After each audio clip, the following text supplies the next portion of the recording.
नमस्कार दोस्तों, स्वागत है आपका द न्यूज़ लॉन्चर के इस यूट्यूब मंच पर। बिहार के मुख्यमंत्री नीतीश कुमार ने विजयादशमी के मौके पर तीर छोड़ दिया। घबराइएगा मत, तीर उनका चुनाव चिन्ह है, उसे नहीं छोड़ा है। तीर के साथ-साथ धनुष भी छोड़ दिया और उस फुटेज को देखने के बाद साफ दिखाई देता है कि हाथ से छूटा नहीं बल्कि बाकायदा डेलिबरेटली उसे तीर धनुष को फेंक दिया गया। जरा आप इस फुटेज को देखिए।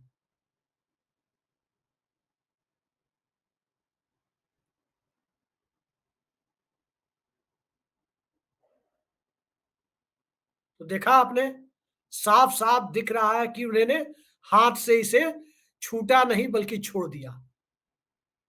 कई तरह की चर्चाओं का बाजार गर्म है। कुछ लोग जो कॉन्स्पिरेसी थ्योरी में भरोसा रखते हैं, वो कह रहे हैं कि नीतीश कुमार को स्वास्थ्य संबंधी कुछ समस्या है, जिससे कई बार रिकॉग्निशन में परिस्थितियों को के साथ कोऑर्डिनेशन में उन्हें दिक्कत हो रही है। कुछ लोगों का मानना है, जो कॉन्स्पिरेसी थ्योरी तरह-तरह की चलाते रहते हैं। लेकिन बिहार में आप बात करें बीजेपी के लोगों से, जेडीयू को, यहाँ तक कि आरजेडी के लोगों से भी ऑफ द रिकॉर्ड बात करें, तो कहते हैं कि कोई ऐसी दिक्कत नहीं है। हाँ, गर्मियों के समय में कभी दिक्कत हो जाती है सोडियम, पोटेशियम की, जो उम्र बढ़ने पर खास करके कर्क रेखा के आस-पास रहने वाले लोग जो पटना, गया इन सब के आस-पास रहते हैं, जहाँ प्रचंड गर्मी पड़ती है, वहाँ ऐसी चीज़ें कई बार हो जाती है सोडियम, पोटेशियम वाली। लेकिन कल की घटना को देखकर जो कहा जा रहा है कि क्या नीतीश कुमार ने राजनीतिक तौर पर कोई संकेत दिया है? चलते हैं सीधे इस मसले पर चर्चा के लिए जाने-माने राजनीतिक विश्लेषक और वरिष्ठ पत्रकार ऋषि मिश्रा जी के पास। ऋषि जी, बहुत-बहुत स्वागत है आपका हमारे इस चैनल में। चंदन टीका करके आप आए हैं, पूरा दशहरा वगैरह निपटा करके आए हैं। दशहरा के बाद तो भोजन वगैरह हो गया होगा अच्छे तरीके से, मुझे उम्मीद है। नवरात्र के बाद बिहार में जो चलन है, दशमी के दिन से जो इस भोजन की, वो भोजन भी हो गया होगा आपका, उम्मीद है। और सुबह-सुबह 3 बजे सुबह से लाइन लगाए थे कि नहीं लगाए थे दुकान पर, ये भी बाद में पूछेंगे। लेकिन बिहार के मुख्यमंत्री ने राजनीतिक दलों की लाइन ज़रूर लगवा दी है और वो फुटेज अभी आपने देखा कि बाकायदा डेलिबरेटली ऐसा लग रहा है कि तीर धनुष को छोड़ दिया गया। फिर से देख लीजिए, देखिए, फिर से देखिए, देखिए, ऐसा लगा छोड़ दिया गया। नीतीश कुमार के बारे में कहा जाता है कि नीतीश कुमार की राजनीति संकेतों में किसी भी संभावित बदलाव या किसी भी संभावित राजनीतिक घटनाक्रम की आहट देने लगती है और वो जानबूझकर करते हैं। कैसे करते हैं? कुछ उदाहरण मैं आपके सामने रख लूं। 2017 की शुरुआत में नीतीश कुमार पटना में, फरवरी का महीना था, मधुबनी पेंटिंग पर एक कार्यक्रम था, उस कार्यक्रम में गए थे और चूंकि कार्यक्रम में मुख्य अतिथि के तौर पर गए थे, तो उन्हें कहा गया कि आपको वो जो रंग करने के लिए, जो रंग भरने के लिए पेंटिंग में किसी एक फोटो में रंग भर के शुभारंभ कर दीजिए कार्यक्रम का अपने हाथों से। तो उन्हें कमल के फूल वाला ही खांचा दिखाई दिया था जिसमें वो रंगना शुरू किए थे और सबको दिख गया कि कमल के फूल में जब वो रंग रहे थे तो हो क्या रहा था। अब आगे आइए 2022 में, जब वो लालू यादव और तेजस्वी यादव के साथ जा रहे थे, तो तेजस्वी यादव को कितना माइलेज दे रहे थे। चाहे प्रधानमंत्री से मिलने दिल्ली आए हों जाति जनगणना के मुद्दे पर सर्वदलीय बैठक प्रतिनिधिमंडल लेकर, खुद 2 सेंटेंस बोलते हैं और तेजस्वी यादव को आगे कर देते हैं बोलने के लिए। या फिर दावते इफ्तार में जाना हो, मेल मुलाकात का सिलसिला शुरू कर देते हैं। और फिर जब राजद के साथ आ गए और भाजपा के साथ वापस जाना था, तो जनवरी 2024 में वो गए। लेकिन सितंबर 2023 में मोतिहारी में जो घटना हुई, वो मंच पर नीतीश कुमार ने जो बातें कही राष्ट्रपति के कार्यक्रम में, Motihari central university, Mahatma Gandhi central university के कार्यक्रम में, जो बात उन्होंने कही, उस बात ने काफ़ी कुछ संकेत दे दिए थे। कुछ लोगों ने हवा में उड़ा दिया था कि नहीं-नहीं ऐसा कुछ नहीं होगा, वो तो इंडिया गठबंधन की बैठक में जा रहे हैं। लेकिन 3-4 महीनों में आपको, हमको, सबको दिख गया था। क्या किया था उन्होंने? उन्होंने वही किया था, साफ-साफ कहा था, भाजपा नेताओं को इंगित करते हुए कहा था। राधा मोहन सिंह, प्रमोद कुमार और कुछ और भाजपा नेता थे। आगे की कतार में भाजपा के लोग ही बैठे हुए थे। सबको इंगित करते हुए कहा था, अरे आपसे हमारा जो दोस्तिया है, वो दोस्तिया थोड़े ना टूटेगा। वो ताउम्र बना रहेगा। अब वो स्टेटमेंट काफी वायरल हुआ था, काफी चर्चित हुआ था कि मोतिहारी जाकर के वो दोस्ती की दुहाई दे रहे हैं। और उसके बाद वो दोस्ती जनवरी महीने में दिखाई दे गई थी कि वो दोस्ती किस दिशा में जा रही थी। अब उन्होंने तीर धनुष फेंक दिया है। वैसे भी कल सुबह से हम देख रहे हैं, जेडीयू के एक नेता से कल मेरी बात हुई कि रावण दहन में मुख्यमंत्री जी जाएंगे या नहीं जाएंगे। तो उन्होंने मुझसे कहा कि देखिए, आज के जमाने में तो लोगों को अपने अंदर के रावण को पहले मारना चाहिए, रावण के पुतले को बाद में मारना चाहिए। अब क्या नीतीश कुमार वाकई अपने गठबंधन के अंदर उन्हें जो रावण दिखाई दे रहे होंगे, प्रतीकात्मक तौर पर मैं कह रहा हूं, मैं किसी को रावण नहीं कह रहा, प्रतीकात्मक तौर पर जो दिखाई दे रहे होंगे, क्या उन्हें वो किनारे लगाने की कोशिश कर रहे हैं? एक लाइन में ऋषि जी मेरा सवाल है, काहे फेंक दिए तीर धनुष? देखिए, अब काहे फेंक दिए ये तो खुद नीतीश कुमार बता सकते हैं, लेकिन पत्रकारों का ये दायित्व है कि यदि कोई संकेत मिले, कोई डेवलपमेंट मिले तो उसको डिकोड करने की जिम्मेवारी भी पत्रकारों को होती है, ताकि दर्शकों को उस संकेत के पीछे जो राजनीतिक संकेत है, आने वाले दिनों में उसका क्या इम्पैक्ट होगा, उसको समझाने के लिए पत्रकारों को ऐसे कार्यक्रम करने पड़ते हैं। देखिए, दो तीन बातों का चर्चा पटना के राजनीतिक गलियारों में जोरों पे है। एक तो नीतीश कुमार के स्वास्थ्य को लेकर है, इसमें कोई दो राय नहीं है कि नीतीश कुमार का स्वास्थ्य क्या इन दिनों सही है या नहीं है, नीतीश कुमार तंदुरुस्त है या नहीं है। हालांकि उम्र के जिस पड़ाव में है, नीतीश कुमार हो या कोई अन्य व्यक्ति भी हो, कई ऐसे समस्याओं से जूझना पड़ता है उम्र के इस पड़ाव में। लेकिन कल जिस प्रकार से रावण दहन के समय में नीतीश कुमार के हाथ से एक तरह से समझिए ये छोड़ दिया गया या छूट गया। आप देखिए जो संकेत हैं, यदि आप पॉलिटिकली इसको देखें तो हो सकता है कि ये संकेत वो दे रहे हो कि वो असहज हैं। देखिए उनके आसपास की जो भी लोग हैं, गवर्नर साहब हैं, दोनों डिप्टी सीएम हैं, तमाम बीजेपी के नेता हैं जी। और हालांकि मेरा अभी भी ये मानना है कि बीजेपी के टॉप लीडरशिप जो है यह नहीं चाहेगी कि ऐसा कुछ करे जिससे नीतीश कुमार नाराज हो, क्योंकि उनको ये मालूम है यदि नीतीश कुमार नाराज होते हैं तो नीतीश कुमार के पास ऑप्शन है, और जो ऑप्शन है, यदि नीतीश कुमार इस गठबंधन से चल के दूसरे गठबंधन में चले जाते हैं, स्वाभाविक है कि उस गठबंधन का पलड़ा भारी हो जाएगा, चाहे वो बीजेपी हो या प्रशांत किशोर हो, कोई भी हो। देखिए, मैं आज भी मानता हूं बिहार में 3 धड़ा है, जिसके साथ 2 धड़ा होगा उसकी सरकार बनना तय है। प्रशांत किशोर को एग्जामिन करने हम लोग तब एग्जामिन करेंगे जब 2025 के नतीजे आएंगे, क्या इम्पैक्ट है प्रशांत किशोर का, प्रशांत किशोर की पार्टी का, उनके जो थॉट है उसको लेकर बिहार की जनता का क्या रिस्पॉन्स है। लेकिन 2-3 बातें हैं, मैं आपको ये बता दूं, यदि आप ये कह रहे हैं या जो चर्चा है कि नीतीश कुमार खुश नहीं है, उसके पीछे का भी 2-3 कारण मैं बता देता हूं। जिस प्रकार से प्रधानमंत्री का बयान आया है कि बटोगे तो कटोगे, तो इसका क्या संकेत है, आप इस चीज को समझते हैं?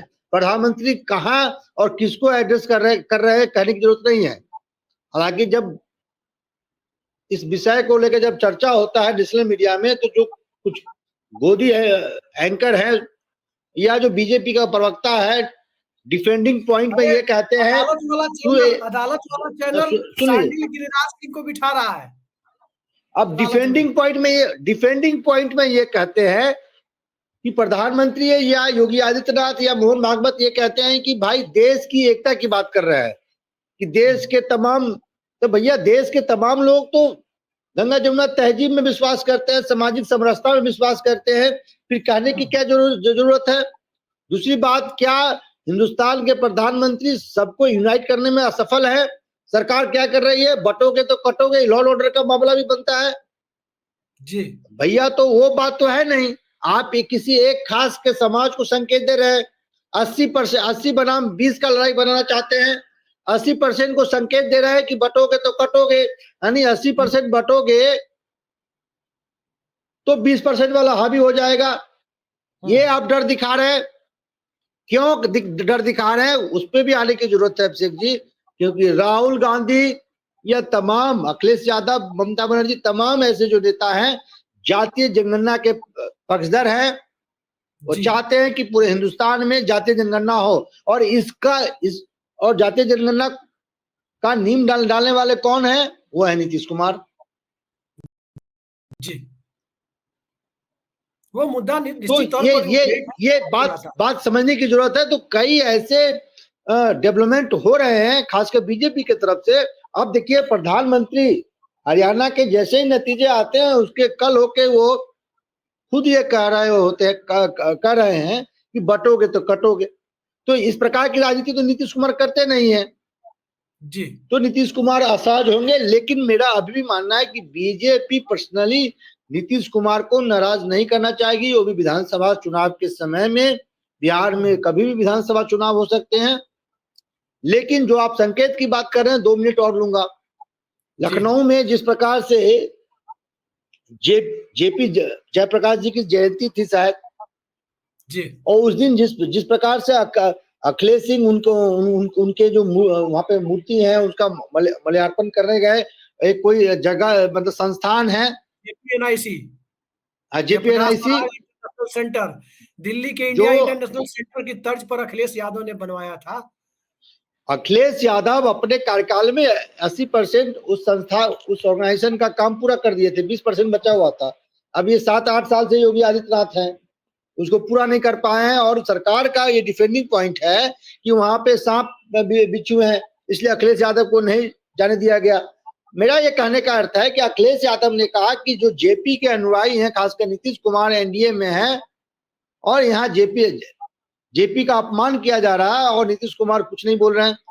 उसके बावजूद भी जेडीयू की तरफ से कोई ऐसा बयान नहीं आया कि भाई बीजेपी या योगी आदित्यनाथ की सरकार वहां जेपी के साथ इस प्रकार का व्यवहार क्यों कर रही है। तो आप संकेत समझने की जरूरत है। दोनों तरफ से ऐसे संकेत मिल रहे हैं। तो ये कंफ्यूजन सा मुझे लग रहा है कि पूरा जो राजनीति है बिहार का और खासकर नीतीश कुमार का, बहुत ही मुझे कंफ्यूज कर रहा है कि वो किधर जाएंगे, क्या करेंगे। कुछ 2 कदम आगे बढ़ने पे 3 कदम वो पीछे हो जाते हैं। एक महत्वपूर्ण खबर अभी आ रही है और उस पर नजर डालना जरूरी हो जाता है। जेडीयू की तरफ से आ रही है। आपको पता है कि 2020 का जब विधानसभा चुनाव हुआ जिसमें चिराग मॉडल हुआ था, उस वक्त बिहार भाजपा के प्रभारी तो भूपेंद्र यादव थे, लेकिन भाजपा ने चुनाव प्रभारी बनाकर देवेंद्र फडणवीस को बिहार भेजा था।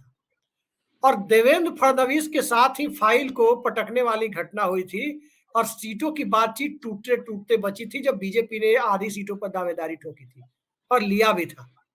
देवेंद्र फडणवीस को नीतीश कुमार के बारे में कहा जाता है कि कथित तौर पर नीतीश कुमार देवेंद्र फडणवीस को पसंद नहीं करते। देवेंद्र फडणवीस डिमोशन होने के बाद महाराष्ट्र के गृह मंत्री है। पहले मुख्यमंत्री थे, अब गृह मंत्री है, डिमोशन हो गया है उनका। तो जब उनका डिमोशन हो गया है, वो गृह मंत्री है और उनके गृह मंत्री रहते हुए बिहार के गोपालगंज के रहने वाले, मूल रूप से गोपालगंज के रहने वाले जियाउद्दीन सिद्दीकी और बाबा सिद्दीकी की कल गोली मार दी गई मुंबई के बांद्रा इलाके में। बिहार के लोगों की काफी वहां मदद करते थे, मंत्री भी थे, वहां की सरकार में मंत्री रह चुके थे, अजीत पवार वाली एनसीपी के नेता थे। और अभी थोड़ी देर पहले नीतीश कुमार के पॉलिटिकल एडवाइजर केसी त्यागी ने महाराष्ट्र में कानून व्यवस्था की स्थिति पर सीधा सवाल उठा दिया है। कल नीतीश, देखिए क्रोनोलॉजी को देखिए, परसों अखिलेश यादव का बयान आता है कि नीतीश कुमार फैसला करें कि करना क्या है। जो भी जेपी के अनुयायी है इंक्लूडिंग नीतीश कुमार, इस सरकार का साथ छोड़े, इंडिया गठबंधन उन्हें अपनाने के लिए तैयार है। और ये बात अखिलेश यादव ने दोहराई कि मैं सपा के नेता के तौर पर नहीं, मैं इंडिया अलायंस को साथ लेकर के बात कर रहा हूं। ये अखिलेश यादव ने कहा है डेलिबरेटली जोर देकर, और फिर नीतीश कुमार का नाम लिया। कल का घटनाक्रम नीतीश कुमार ने तीर भी फेंक दिया, धनुष भी फेंक दिया। आज का घटनाक्रम उनके पॉलिटिकल एडवाइजर सीधे सीधे भाजपा शासित राज्य के कानून व्यवस्था पर सीधा सवाल खड़ा कर दिए। इस क्रोनोलॉजी को किस ऑर्डर में आप देखते हैं? राजनीतिक अच्छा, देखिए एक चीज मैं और ऋषि जी, इंडियन एक्सप्रेस को इसी दरमियान परसों ही एक इंटरव्यू देते हैं नानी फैक्टर के ना, यानी नायडू, चंद्रबाबू नायडू। और भाजपा जहां एक तरफ योगी, मोदी और मोहन भागवत तीनों एक लाइन में बात कर रहे हैं, बटोगे तो कटोगे टाइप, तीनों इसी टाइप की भाषा लब्बो लुआब तीनों का एक है पिछले 15 दिन के स्पीच का। तो ये बात जब वो कर रहे हैं तो चंद्रबाबू नायडू जाति जनगणना के समर्थन में खुलकर वकालत कर रहे हैं कि होनी चाहिए। ये देखिए क्रोनोलॉजी हमारे दर्शकों को सीधा बताइए। देखिए अभिषेक जी, मैंने दोनों पक्ष को रखा कि देखिए प्रधानमंत्री जैसे सर्वोच्च संवैधानिक पद पे बैठे लोग ये कहते हैं कि बटोगे तो कटोगे, तो ये उनके राजनीति करने के स्टाइल में ये बयान फिट बैठता है। लेकिन उनके जो सहयोगी हैं, नीतीश कुमार हों या चंद्रबाबू नायडू हों, उनको इस प्रकार की राजनीति फिट नहीं बैठती। उनका जो राजनीति करने का अपना एक स्टाइल रहा, अंदाज रहा है। तो इसलिए मैंने शुरुआती बयान में ही मैंने ये कहा कि इस प्रकार के बयान आ रहे हैं बीजेपी से, वो भी गिरिराज सिंह से नहीं। सांडले गिरिराज सिंह तो ऐसे बयान देते रहते हैं, तो जाने जाते हैं ऐसे बयानों के लिए। खुद प्रधानमंत्री की तरफ से इस प्रकार का बयान आया है, तो क्या ऐसे बयानों से क्या जेडीयू और नीतीश कुमार सहज हैं? क्या ऐसे बयानों से चंद्रबाबू नायडू सहज हैं? लेकिन दूसरी तरफ आप देखिए अखिलेश सिंह ने जिस प्रकार से अखिलेश यादव ने नीतीश कुमार को पिन आउट करते हुए जेपी के अनुयायियों से जो सवाल किया, उस पर जेडीयू का क्या रिएक्शन है? और आज आप फिर बता रहे हैं कि केसी त्यागी जो माननीय मुख्यमंत्री जी के सलाहकार हैं, राजनीतिक सलाहकार हैं, उन्होंने बीजेपी शासित राज्य में जिस प्रकार से पूर्व मंत्री को सरेआम गोली मार कर हत्या कर दिया गया, उसके बाद वहां के लॉ एंड ऑर्डर को लेकर सवाल उठाया है। वो भी उस व्यक्ति पर सवाल उठाया है, देवेंद्र फडणवीस जो पार्टी के संभावित अध्यक्षों के सूची में है, राज्य के गृह मंत्री हैं, लॉ एंड ऑर्डर उनके जिम्मे होता है। तो ये पूरा सा कंफ्यूजन, मैं खुद एक पत्रकार होने के नाते भी, और मैं बिहार के राजनीति को, क्योंकि मैं बिहार से हूँ, समझता हूँ, कंफ्यूज है। लेकिन नीतीश कुमार का एक ट्रेंड रहा है कि कब क्या वो डिसीजन लेते हैं, वो बहुत लंबा संकेत देते नहीं है। यदि उनके मन में ये होगा गठबंधन छोड़ना है, तो बड़े बड़े पत्रकार जो है ना, मैं इस बात से तो आप शायद संज्ञान, आपके संज्ञान में होगा। जिस दिन पढ़ लेते हैं, वो तो तारीख के साथ पढ़ लेते हैं। मैं एक बात कह दूं कि जिस दिन नीतीश कुमार ने बीजेपी का साथ छोड़ा, उसके ठीक एक दिन पहले जब शाहनवाज हुसैन से पूछा गया दिल्ली में, और शाहनवाज हुसैन नीतीश कुमार के कैबिनेट के महत्वपूर्ण सदस्य थे, शाहनवाज हुसैन जिनका नीतीश कुमार से बेहतर संबंध अभी भी है, उनको भी इस बात का संज्ञान नहीं था कि नीतीश कुमार इतना बड़ा कदम उठाने जा रहे हैं। और जेडीयू में भी 2-3 नेताओं को छोड़कर बाकी किसी नेताओं को इसका संज्ञान नहीं था। संजय झा, ललन सिंह के अलावा किसी को इस बात की जानकारी नहीं थी। हाँ, एक विजेंद्र यादव को इस बात का संज्ञान था। तो नीतीश कुमार है, कब क्या करेंगे ये कहा नहीं जा सकता है। लेकिन जिस प्रकार से राजनीति संकेत मिल रहे हैं, तो 2 कदम पत्रकार आगे बढ़ते हैं रीड आउट करने के लिए, फिर ऐसा कोई संकेत मिल जाता है कि 2 कदम फिर पीछे हो जाते हैं। और इसलिए दर्शक हम लोगों का आलोचना भी करते हैं कि हर रोज ये लोग कह रहे हैं कि अब ये होगा, होता नहीं है। तो भैया ये नीतीश कुमार है जी, बड़े बड़े पंडित रीड आउट नहीं कर पाते हैं। आप देखिए कल उसी धनुष छोड़ दिए, कमान तीर छूट गया उनके। अब कुछ लोग कह रहे हैं, कुछ पत्रकार पटना में बैठ के कह रहे हैं कि अस्वस्थ हैं। कभी किसी के दो नेताओं के सर मिलाते हुए दिखे जाते हैं, कभी प्रधानमंत्री का उंगली रीड करते हुए देखे जाते हैं, कभी उद्घोषका को कहते हैं कि आपका भी स्वागत है। अच्छा, नहीं, एक चीज बताइए ऋषि जी, प्रधानमंत्री की उंगली देख रहे थे, वो भी खूब चर्चा में था कि क्या कर रहे हैं नीतीश कुमार। मैंने खुद देखा है चंद्रबाबू नायडू को जबरदस्ती हाथ से घसीट करके नरेंद्र मोदी अपने पास ला रहे थे, खुद देखा है। तो क्या कल कोई पत्रकार उनको भी कह देंगे कि अस्वस्थ है? आपने खुद सुना है कि प्रधानमंत्री क्या कह रहे हैं कि भैंस खोल के ले जाएंगे।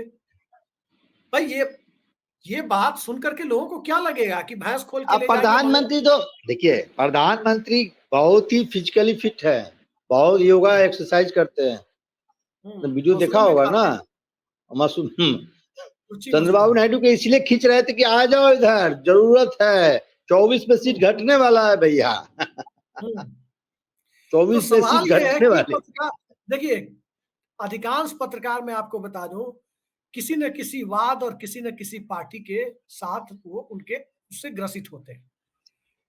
मेरिट पर बात करने के लिए, डिमेरिट पर बात करने के लिए सब लोग नहीं देखिए, तैयार होते। अगर मैं आप एक मेरिट बात डिमेरिट पर बात कीजिएगा दे, तो दे, बहुत लोगों को लगेगा क्या कि ये बात सही नहीं। अब आप एक चीज बताइए, आज चाहे जो हो, हम और आप एक पत्रकार के तौर पर तेजस्वी यादव को क्रिटिसाइज करते हैं, करना भी चाहिए, आलोचना भी करते हैं, लेकिन इस बात को कोई कह नहीं सकता, कोई साबित नहीं कर सकता कि तेजस्वी यादव डिप्टी सीएम रहे, रंच मात्र भी भ्रष्टाचार का आरोप 20 महीने और 17 महीने, इन 37 महीनों में तेजस्वी यादव पे कोई लगा सकता, नहीं लगा पाया। और जो उनके मत्थे पर भ्रष्टाचार का आरोप है वो लालू यादव के रेल मंत्रित्व काल का है, जिस समय तेजस्वी यादव शायद 20 साल की उम्र भी पूरी नहीं किए थे। बिल्कुल अब सही बात। बताइए, अब बताइए, इस बात को लेकर तो हम तेजस्वी यादव की प्रशंसा करते हैं, लेकिन विधानसभा सत्र में नेता विपक्ष तेजस्वी यादव गायब रहते हैं तो क्या हम आलोचना से बच जाए? बिहार नहीं, में बिल्कुल बाढ़ आई है, तेजस्वी यादव दुबई घूम रहे हैं, तो क्या हम आलोचना करना छोड़ दें तेजस्वी यादव की? हमने गवर्नर, बिल्कुल। मुख्यमंत्री और विपक्ष के नेता तीनों को एक साथ निशाने पर लिया था, तीनों बिहार से देखिए तो बाहर थे। तो देखिए तो आज जनता का भी एक वर्ग है, छोटा ही सही, हालांकि सब हमारे आलोचक भी हमारे प्रशंसक ही है, हम सबको समान दृष्टि से देखते हैं। वो कुछ लोग आकर के कमेंट कर रहे थे कि भाई तेजस्वी यादव पर, ये लोग कमेंट, भाई तेजस्वी यादव विपक्ष अखिलेश यादव की तरह लड़ रहे हैं क्या वो? आप देखिए अखिलेश यादव रात में पहुंच देखिए गए, जैसे पता चला कि वहां करकट और टील लगाया जा रहा अभिषेक है, जी, रात में पहुंच गए थे। ये देखिए एक फर्क बात मैं कहना तेजस्वी, देखिए एक आप एक बात मैं कहना नीतीश चाहता हूँ। कुमार नीतीश कुमार के सामने आपको देखिए चुनावी लड़ाई नहीं लड़नी देखिए है और नीतीश कुमार के सामने चुप बैठे हुए हैं आप। देखिए जी एक बात कहना चाहूंगा कि बिहार के राजनीति का इपिक सेंटर आज भी लालू यादव है। जी लालू यादव के पक्ष में या विपक्ष में वोटिंग होती है, ये बात आप समझते हैं। 2005 से अब तक नीतीश कुमार ये बार बार क्यों कहते हैं कि 2005 से पहले कुछ था जी, उसका क्या डिकोडिंग है? डिकोडिंग ये है कि वो लालू के जो 10 साल 15 साल का जो कार्यकाल रहा लालू राबड़ी जी का, उसको उससे अपने अपने कार्यकाल का तुलना करते हैं कि उस समय क्या वो होता था, अब क्या होता है। बिल्कुल आपने सही कहा कि तेजस्वी यादव 2 बार डिप्टी सीएम रहे हैं, और बीजेपी जिस राजनीति स्टाइल के लिए जानी जाती है, तेजस्वी यादव पे नाम मात्र का भी ये आरोप साबित नहीं कर पाए हैं। तब जब वो दो बार डिप्टी सीएम रहे उनके कार्यकाल के दौरान का। हाँ, उनके पिता के जो लेगेसी है उसको तेजस्वी यादव ढो रहे हैं, और आज भी एक बड़ा तबका जो है उनके पिता के लेगेसी के कारण जो है उस पार्टी को वोट नहीं करता है, और उसमें कुछ उनके कार्यकर्ताओं का भी योगदान है जो ग्राउंड स्तर पे वो अपना जो खेला वेला करते हैं, लटपंथी दिखाते हैं, उसका भी उनको नुकसान उठाना पड़ता है। जहां तक नीतीश कुमार की बात है तो नीतीश कुमार के राजनीति को आप 3 भागों में देखिए। संघर्ष बाबू जब वो लालू यादव से लड़ रहे थे, उसके 2005 से 2010 का देखिए सुशासन बाबू, और उसके बाद का देखिए वो समीकरण बाबू। आप समीकरण मतलब सरकार बनाने जो बैठाने के जुगाड़ में लगे रहते हैं। तो ये नीतीश कुमार की जो छवि है वो उनकी जमा पूंजी है, लेकिन मैंने जो कहा उससे आप बात सहमत होंगे। नीतीश कुमार का इन दिनों कई ऐसे मतलब एक्टिविटी हुए हैं, उससे आम लोगों में ये लगता है, और ये आम लोगों में धारणा बनाने में कुछ पत्रकारों का भी बड़ा योगदान है। भाई को हम कोई भी आदमी है बीमार पड़ सकता है, कोई कोई ये नहीं है। नहीं, एक चीज कुछ भी लेकिन हो ऋषि जी, एक लेकिन चीज हम नीतीश कुमार ने सुन लीजिए, नीतीश कुमार उस धारणा को, अभी कुछ दिन पहले जेडीयू कार्यकारिणी की बैठक हुई थी, लगातार 45 मिनट तक उन्होंने भाषण दिया, लगातार वो भाषण दिए, ऐसा कुछ नहीं कहा जिससे ऐसा लगे। लेकिन नीतीश कुमार इस शंका को खुद बल दे रहे हैं, क्योंकि इन दिनों वो पत्रकारों से बात नहीं कर रहे हैं। हाँ, उधर इंडिया अलायंस में थे तो रोज बात करते थे। रोज 2 बात मिनट करते थे। अभी इन दिनों पत्रकारों से नहीं बात करते हैं। बीच बीच में ऐसा कुछ एक्टिविटी हो जाता है, अब इंसान ही है, हो जाता होगा भूलवश से, ऐसे कुछ हो जाता होगा, अब कल भी छूट गया होगा, हाथ से स्लिप कर गया होगा जी। नहीं, लेकिन आप देखिए या वो कुछ। स्लिप दिखता नहीं है, मुझे तो नहीं दिखा है कि स्लिप है। स्लिप अगर हाथ से, जैसे मान लीजिए मेरे हाथ में ये मार्कर है, अगर इसे हम छोड़े तो ये सीधा गिरेगा। अगर हाथ से छूट जाएगा तो आप समझिए, फिजिक्स आप भी पढ़े हैं, एकदम स्ट्रेट नीचे गिरेगा। लेकिन अगर यही मार्कर अगर हम ऐसे फेंकेंगे तो ये आगे गिरेगा। आप देखिए उस फुटेज को कि वो गिरा कहाँ पर है, वो देखिए आगे गिरा एक है। बात आप देखिए एक बात आप ये जान जाइए, देखिए एक बात आप जान जाइए, मैं इस बात को दावे के साथ कहता हूं कि नरेंद्र मोदी, अमित शाह और बीजेपी का जो सेंट्रल लीडरशिप है, कभी भी नीतीश कुमार को नाराज करने के पक्षधर नहीं होंगे। ऐसा कुछ नहीं करेंगे जिससे नीतीश कुमार नाराज हो। और नीतीश कुमार की ताकत को तो जानते हैं, 2024 लोकसभा चुनाव से पहले किस प्रकार से नीतीश कुमार को लाया गया, इसका फायदा बीजेपी को मिला भी। अब बीजेपी के पास ऐसा कोई नेता नहीं है जिसका पैन पूरा बिहार इम्पैक्ट हो, जिनके बलबूते बीजेपी चुनाव लड़ सके। अब हरियाणा में देखे हैं कैसे कैसे बीजेपी ने चुनाव लड़ा, क्या स्थिति थी। बीजेपी के खुद सीएम ये नहीं मान रहे थे कि हम चुनाव जीतने जा रहे हैं, ये तो कांग्रेस वालों ने उनको थाली में परोस कर ये जीत दे दी। तो ये बात नरेंद्र मोदी जानते हैं कि आने वाला जो दिन है बीजेपी के लिए बहुत ही चुनौतीपूर्ण है। महाराष्ट्र में देखिए स्थिति बहुत खराब है। चुनाव के मुहाने पे जिस प्रकार से मुंबई में मर्डर हो गया है पूर्व मंत्री का, बहुत चर्चित एक जो चेहरा रहे हैं बाबा सिद्दीकी, उनकी हत्या हो गई है भी मुंबई जैसे शहर में। तो आप समझ सकते हैं कि महाराष्ट्र का लॉ एंड ऑर्डर की पोजीशन क्या होगी। उसी तरह आप दिल्ली में चुनाव होंगे, झारखंड में चुनाव होंगे, उसके बाद बिहार में चुनाव होंगे। तो ये ऐसी स्थिति में बीजेपी कभी भी नीतीश कुमार को नाराज नहीं करेंगे। लेकिन जेडीयू के लिए चुनौती है, जिससे आप भी सहमत होंगे, दर्शक भी सहमत होंगे, कि नीतीश कुमार के बाद कौन। क्योंकि नीतीश कुमार उम्र के उस पड़ाव में तो आ ही गए हैं ना, 5 साल, अगले 5 साल तक वो राजनीति करेंगे। लेकिन अगले 5 साल के बाद नीतीश कुमार के बाद जेडीयू में कौन है जिसका पैन बिहार इम्पैक्ट है, जो पार्टी को संभाल सके। नीतीश कुमार के बेटा जो है वो राजनीति में आना नहीं चाहते हैं। तो ये समझने की जरूरत है। ये देखिए, एक चीज तो ऋषि जी माननी पड़ेगी, आप कुछ भी कहें, इस देश में बाबू जगजीवन राम के बाद सबसे ज्यादा कोई नेता सत्ता में रहा है तो मुझे लगता है दूसरे नंबर पर नीतीश कुमार ही है। 7 साल 2 प्रधानमंत्रियों के साथ मंत्री केंद्र में, और 19 साल बिहार में मुख्यमंत्री, 20वें साल में जा रहे हैं। तो ये 26-27 साल सत्ता में तो न तो ज्योति बसु रहे हैं, ना नरेंद्र मोदी रहे हैं, ना करुणानिधि रहे हैं, ना नवीन पटनायक रहे हैं। ये फैक्ट है कि 26-27 सालों तक लगातार सत्ता में। आपने आप एक आपने चीज नवीन बताइए, आप ऋषि जी एक चीज बताइए, इतने लंबे पॉलिटिकल करियर में आपको कहीं कोई ये कहने वाला नहीं मिलेगा कि मैंने अमुक सड़क पर या अमुक मोहल्ले में नीतीश कुमार की कोई निजी संपत्ति देखी। कोई ये कहने वाला नहीं मिलेगा कि नीतीश कुमार के परिवार के लोगों ने या रिश्तेदारों ने कोई संपत्ति बनाई। तो उस पैरामीटर पर आप नीतीश कुमार को आलोचना नहीं कर, उनकी आलोचना नहीं कर सकते, ये सच्चाई है। नीतीश कुमार की आलोचना इस मुद्दे पर कर सकते हैं कि जो मुद्दा नीतीश कुमार 2005 में उठा रहे थे वही मुद्दा 2024 में उठा रहे हैं। मतलब 5, 6, 7, 8 में भी बिजली सड़क पानी ही मुद्दा था, लॉ एंड ऑर्डर ही मुद्दा था, और 2024-25 में भी बिजली सड़क पानी ही मुद्दा है, लॉ एंड ऑर्डर ही मुद्दा है। तो कहीं ना कहीं बिहार की राजनीति स्टैग्नेंट हो गई है, स्थिर हो गई है। इसके लिए नीतीश कुमार की आलोचना होनी चाहिए, वो हम कर भी रहे हैं और करेंगे भी, क्योंकि यहां से बिहार को एक बदलाव की जरूरत है। लेकिन बिहार की जनता के बीच जब आप जाते हैं तो कहते हैं लोग कि भाई एक है तो सिनेमा वाले हैं, वो कहीं घूम रहे हैं, एक है तेजस्वी यादव तो पॉलिटिकल टूरिज्म पर बिहार आते हैं और उनके साथ लीगेसी भी है तो बैगेज भी है, एक है नए नए आए हैं प्रशांत किशोर तो उनकी राजनीति का कोई ठिकाना नहीं दिखता है, बातें तो बड़ी लच्छेदार करते हैं लेकिन जमीन पर जाइए तो उनके साथ लोग नहीं दिखते हैं, उनके साथ हवाई फायर वाले लोग ज्यादा दिखते हैं। तो लोग कहते हैं आप आम आदमी से बात करें, मैं बिहार गया था, अभी लोगों से चाय पान की दुकानें पर जो इंटरेक्शन होता है, मैं पान नहीं खाता, लेकिन पान की दुकानों पर खड़ा होना मजबूरी इसलिए होती है कि पान की दुकान के साथ आप देखेंगे बिहार में आमतौर पर जहां चाय और पान की दुकान होती है, वहां बॉयल अंडा बेचने वाले लोगों की दुकान भी होती है, ऑमलेट वाले की।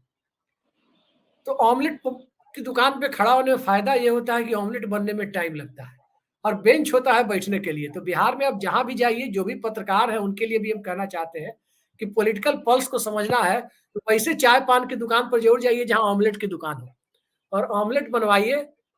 जब तक ऑमलेट बनेगा तब तक 5-10 मिनट लगेगा, फिर आपको पॉलिटिकल पल्स समझ में आएगा। लोग यही बात करते हैं कि सब तो उसी तरह से है। नीतीश कुमार, बदलाव होना चाहिए, ये भी सही है, लेकिन बदल करके किसे लाए, यक्ष प्रश्न ये खड़ा हो जाता है। आप देखिए, मायावती को बदलना था 2012 में जनता को, हालांकि लॉ एंड ऑर्डर मायावती का सही था, लोग मूर्तियां बनवाने से नाराज थे कि पब्लिक का पैसा मिसयूज हो रहा है।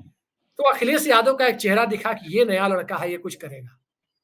लोगों ने बदलाव किया।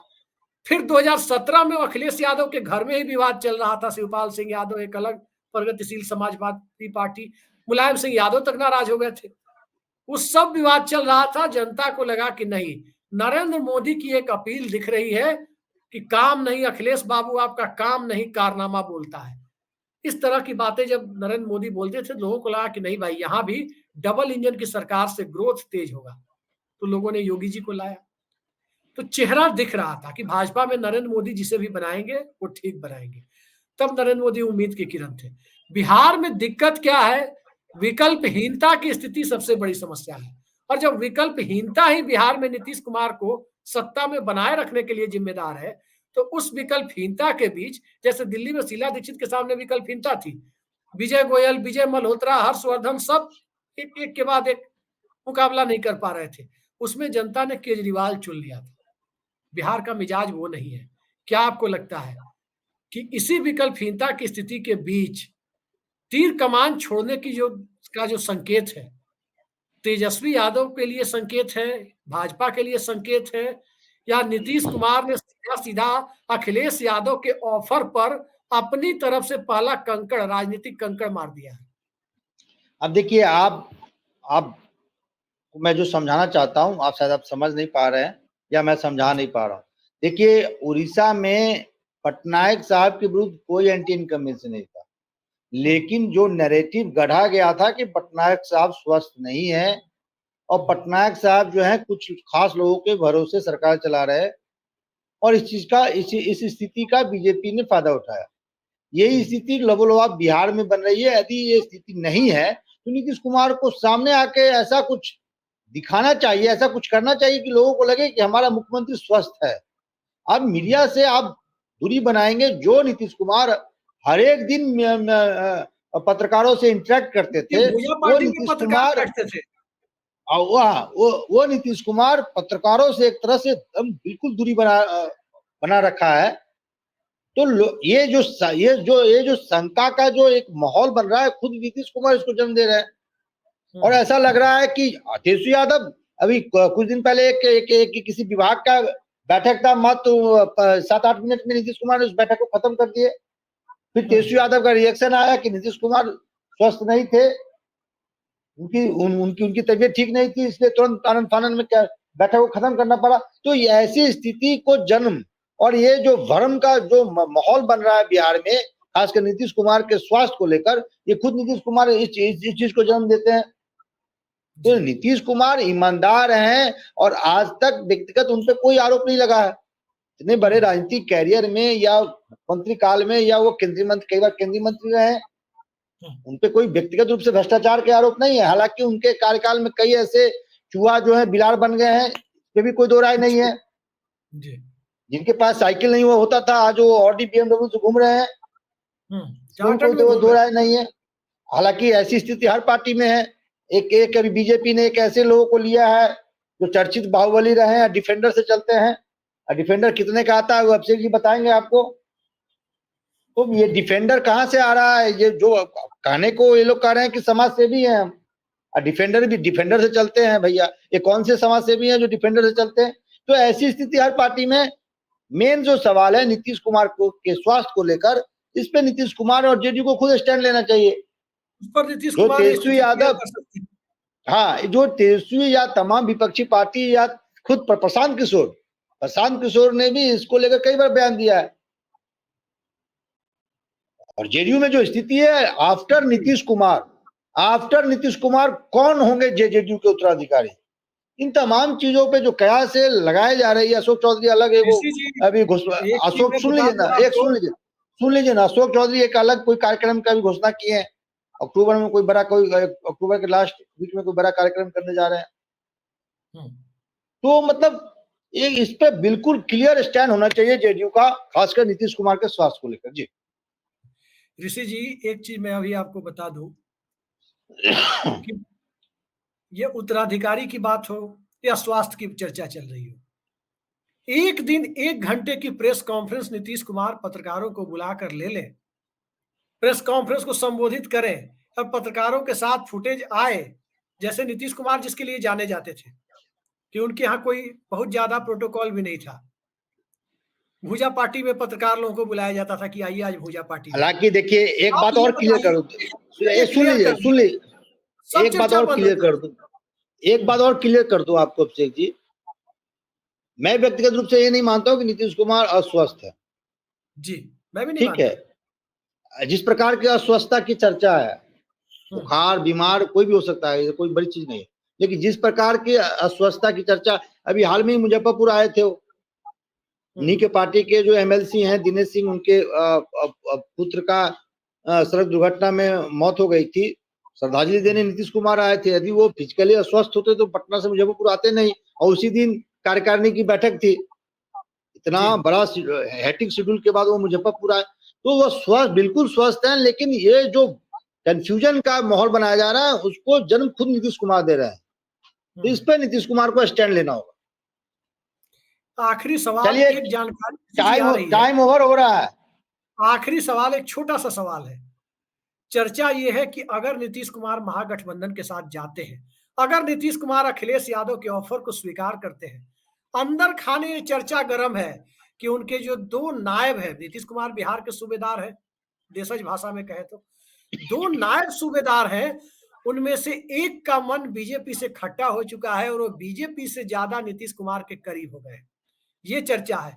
और चर्चा ये भी है कि नीतीश कुमार की वजह से उनकी एक कुर्सी गई है, लेकिन दूसरी कुर्सी नायब वाली बची हुई है।